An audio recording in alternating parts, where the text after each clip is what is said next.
So yo guys, what's up? This is 6 and 7 and today I'll be giving you a full deep dive on my Black Lucci deck, how I managed to secure 7th place in a recent flagship battle, and my honest thoughts after the matches. So last Sunday, April 27th, I participated in a flagship battle with 19 players joining in. So the prizes, so top 16 gets a Hibari flagship, which is already sweet. And top 1 and 2 get the super limited Kobe flagship. So yeah, the stakes were pretty high. So the matches were supposed to go full rounds, but by the time we reached the supposed fourth match, there were already 2 undefeated players, so the TO decided to cut the rounds. So those 2 automatically got top 1 and 2. So now moving on the deck profile, I decided to run Black Lucci. Honestly, I wasn't an easy choice. I was torn between Lucci and Kobe, because even though I've been practicing Lucci a lot on OPTCG sim and real life, I was getting my butt kicked by my friends. So meanwhile, Kobe felt more stable and my win rate was higher. So I left it to fate. So I spun the wheel randomizer and boom, it landed to Lucci. So destiny, I guess. So don't get me wrong, I'm fully confident piloting Lucci. It's just that with Lucci's nature as a high roll deck, bad meals and bad openings can snowball fast into unwinnable situation. Still, I trusted the work I put in. So this is the deck profile, guys. So I'm running for Tempest Kick. So this is a typical staple for Rob Lucci, because it has a very powerful effect once it's online. So it gives you 1 draw and -3 cost to a character if you have 10 or more cards in your trash. So my mindset when using Rob Lucci, if Tempest Kick is in my hand, is I always keep I always keep count of my trash. So there are scenarios where, let's say, this is one of the scenario is I already have 6 cards in trash.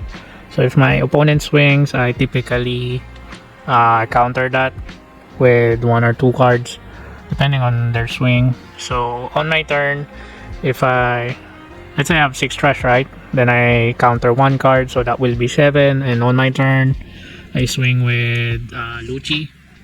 So I will trash 2 cards, so that will be a total of 9. Then if I use this will be my 10 card. So this will become online. The -3 will apply since this is the 10 card. So that's the always keep in mind on your trash count, guys, because this card can swing the tempo in your favor if you manage to use this in the right situation. Okay. Next is I'm using 2 Mancheri.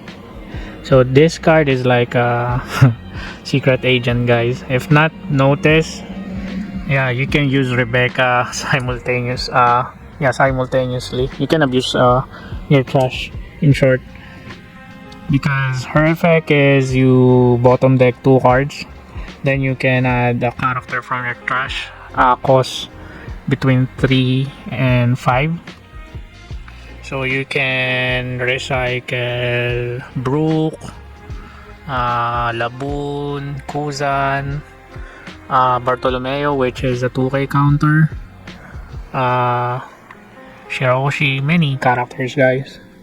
So this card acts like a pseudo blocker to your opponent, unless they think this card is not very useful. But yeah, once this card is online, guys, it can be a pain in the ass to your opponent because you keep on recycling your resources. So yeah. Next is I run for Tsuru. So it's 2K counter plus it's a -2 cost. So it's useful in some situation, guys. Yeah. Next I run a 4-legged soldier. So on curve 2, if I have this card in my hand, I typically summon this. because once it sticks on the field, you have a free -3 cost to your opponent's character. So let's say you're in curve 2, right? You summon this, then swing to your turn again, curve 4. It's either you summon Kuzan cost 4 or Laboon. So it goes like Laboon and Kuzan gives 4 cost, right? Plus this. So it's a guaranteed -7 cost to your opponent's character. So yeah, this is a powerful card if you're able to use it properly. One-legged soldier, and it's also a 2K counter, guys. So in total, we already have 8 2K counters. Next, we have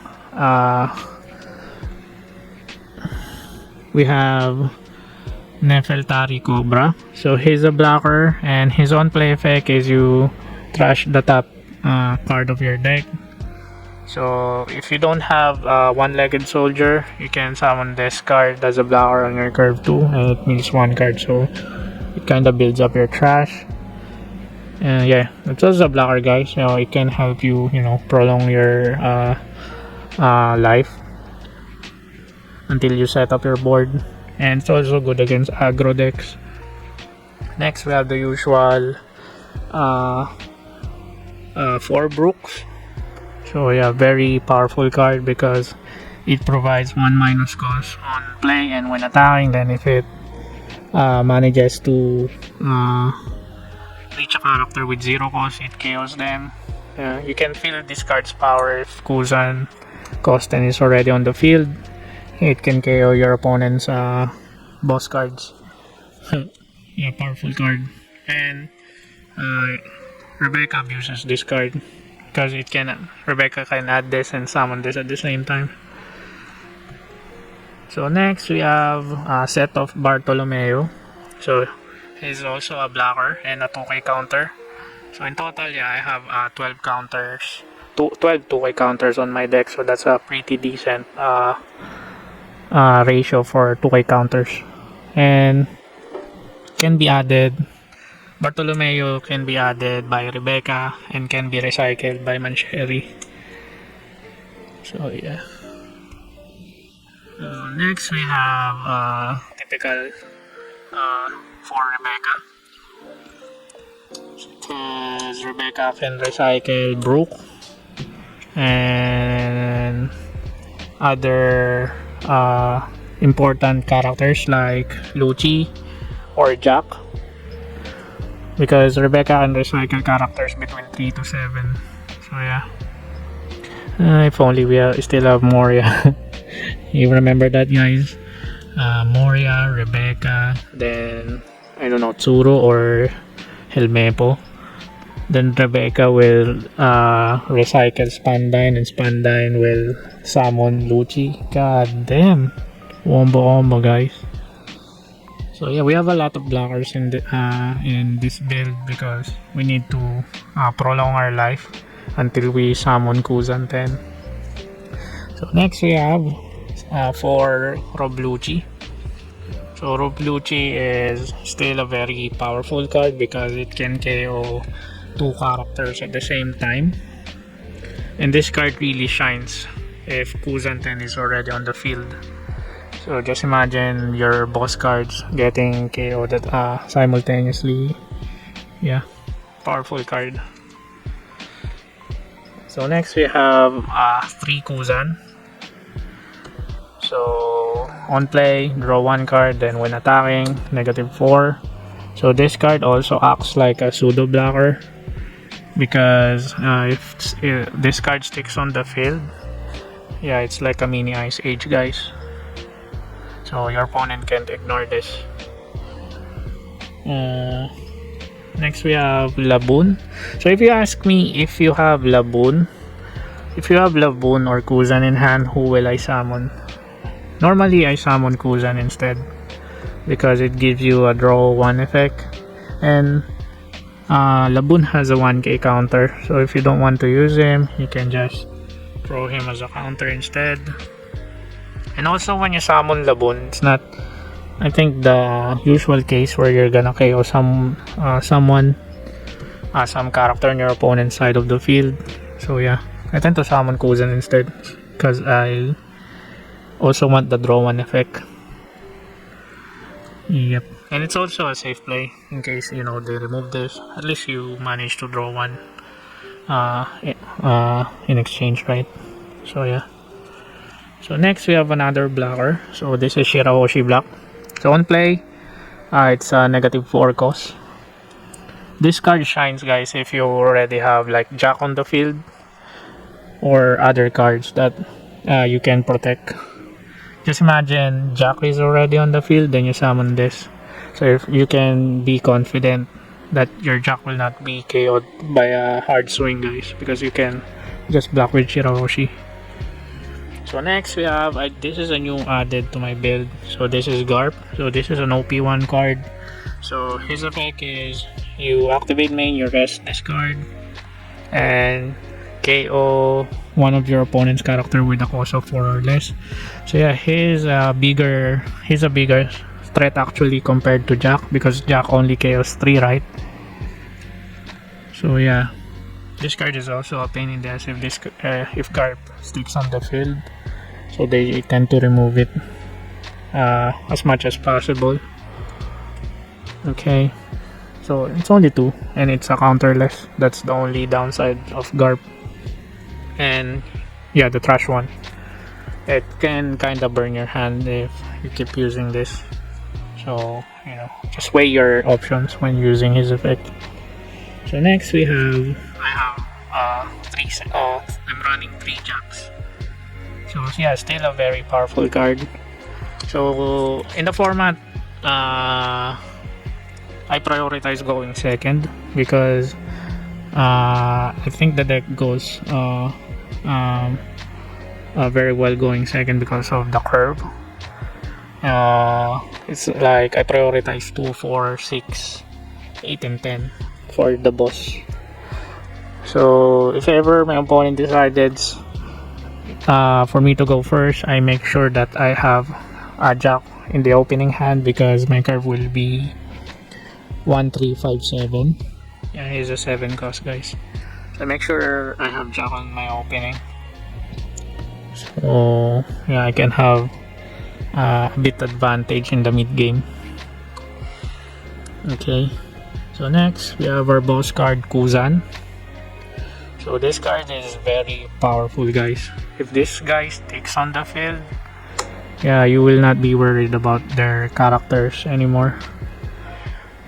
But if using Kuzan, just make sure be cautious when you're gonna use him for swing, because there are tendencies where your opponent will just go unga bunga and gonna full swing on your Kuzan, guys. They will be like, fuck your character, go all in my Dawn to swing here. Then you check your hand, you don't have enough counter. That's pretty unfortunate. So just make sure to have insurance play whenever you're using Kuzan for swinging or any other shit. And yeah, I know, guys, it's pretty hard against blue leaders because this guy got red rock. Yeah, it's really a pain in the ass because you're just gonna waste. It looks like you just wasted a whole turn without doing nothing. But still, yeah, if you still have a way to come back on the following turn to re-establish your board, that will not matter. But still, yeah, Kuzan, pretty strong card. Okay. So yeah, round 1, I went up against Red Purple Luffy. So early game, he was going aggressive, swinging to my life hard. So normally, I would summon Kuzan 4 or Laboon at 4 doon, but I had to adjust. So I flooded blockers like Bartolomeo and Rebecca just to survive. So fortunately, it worked. I stabilized and dropped Kuzan 10 with 3 life and a good hand size. Then started snowballing by KOing every high cost character he summoned, and I managed to remove them without an issue using Garp Big Jack. Then going to round 2 against Yellow Kid. So thanks to my past contents where I piloted Yellow Kid, I understood their strategy. So I tried my best not to take random swing damage, since taking both swing and burn pressure together is a death sentence. Even though my hand wasn't amazing, I had a strong board setup and healthy life. So at curve 10, I summoned Kuzan again. He tried to apply pressure by summoning Kid and trashing one of my life, but I used one-legged soldier to minus 3 causes Kid, then summoned Kuzan to KO him immediately. With no way to deal with my Kuzan, the match slowly tilted heavily in my favor. And going to round 3 against Blue Purple Luffy, the final boss match. And if I had won this match, I could have been the champion. My opponent piloted Blue Purple Luffy insanely well, plus luck was definitely on his side. He perfectly timed his God Thread event to destroy my key setup, which snowballed hard. He even managed to combo Sanji into an 8-cost Luffy, so the rush one.